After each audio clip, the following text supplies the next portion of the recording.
I understand you're very busy today. You've conducted an interview with Sky News Australia and also with the Today Show at Channel 9. How did those interviews go? Those interviews were cancelled. Let's see. I was told by Sky News Australia that they did not have enough time to fit me in, despite the fact that we had the interview scheduled. And then hang on. They didn't have enough time. Did they really say they didn't have enough time? They are 24/7 news. Yeah. Maybe if they had 30 hours in a single day, they might be able to fit you in, do you think? Yeah, you would think so, but they couldn't fit me in to speak for myself. But they did on that very same day allot a 15-minute segment to tell everybody how awful I was. That was done by Andrew Bolt. What a courageous man. I'm going to smear a mother of three, and we're too busy. So they said too busy to do an interview, and then they bagged you on air. Why wouldn't they just be truthful and honest and tell you why you can't come on?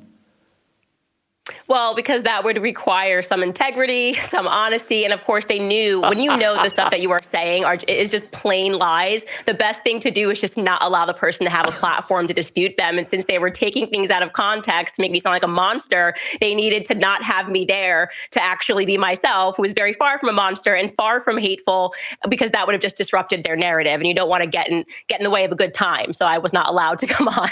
It's quite extraordinary because in their programming, they have bagged Vladimir Putin for what he's done to Ukraine. But if Vladimir Putin had offered himself up for an interview to Sky News tomorrow, they would take him in a heartbeat.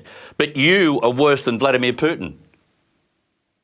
Yeah, I think actually somebody said it the right way earlier when they said that actually what they're threatened about is that people will listen to my message and that it will resonate and will be so rational and understandable that people might go, okay, these are actually some good ideas. And so it's not me that they hate. It's the sensibility behind what I'm pitching, which is just for people to sort of wake up to exactly what it is that Sky News is doing.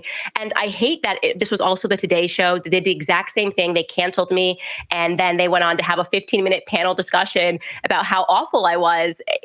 Same exact scenario. Like, we're too busy, but not busy enough to talk about you for 15 minutes, just too busy to allow you to interject any truth into what we're saying. And it's really just the shoddiest journalism. It's such an embarrassment to them because we do have the internet, and I do think that people are going to get around the narrative.